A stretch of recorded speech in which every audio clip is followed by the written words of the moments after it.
uma grande característica dessa crise em relação a qualquer outra que a gente já teve é que ela foi muito profunda, muito dura, mas muito rápida.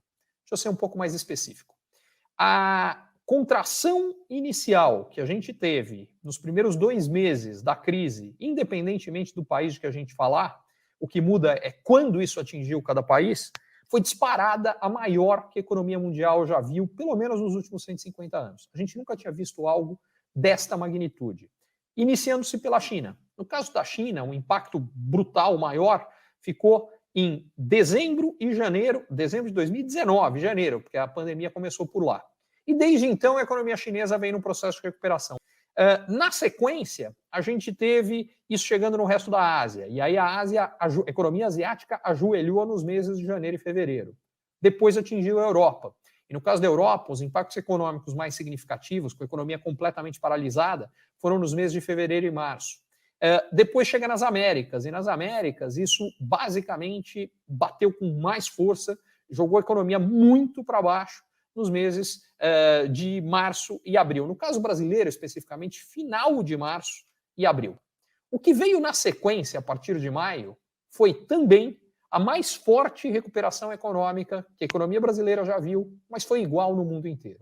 Para ser um pouco mais específico, quando a gente pega os dados do PIB, o PIB do segundo trimestre no Brasil, na Europa, no Japão, nos Estados Unidos, teve a maior queda que já foi registrada. A gente nunca tinha tido em um único trimestre uma queda tão grande como a que aconteceu no segundo trimestre desse ano.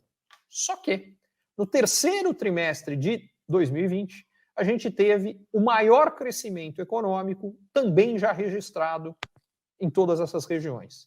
E os dados do quarto trimestre mostram que esse processo continuou. Por exemplo, saiu o dado do crescimento do PIB da China no quarto trimestre e, como fechou todo o ano, a gente tem os dados para o ano inteiro.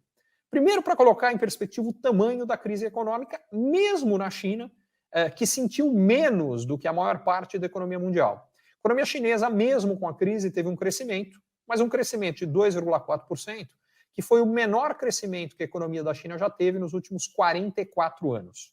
Há 44 anos, a China não crescia tão pouco. Só que, no último trimestre, a economia chinesa já estava crescendo num ritmo de 6,5% ao ano, em relação ao último trimestre de 2019, que já é um ritmo de crescimento maior do que o que a China tinha antes da pandemia. Isso não está acontecendo só na China. Esse processo é generalizado. Quando a gente começar a ter mais dados do resto do mundo, a gente vai ver algo muito parecido, inclusive no Brasil.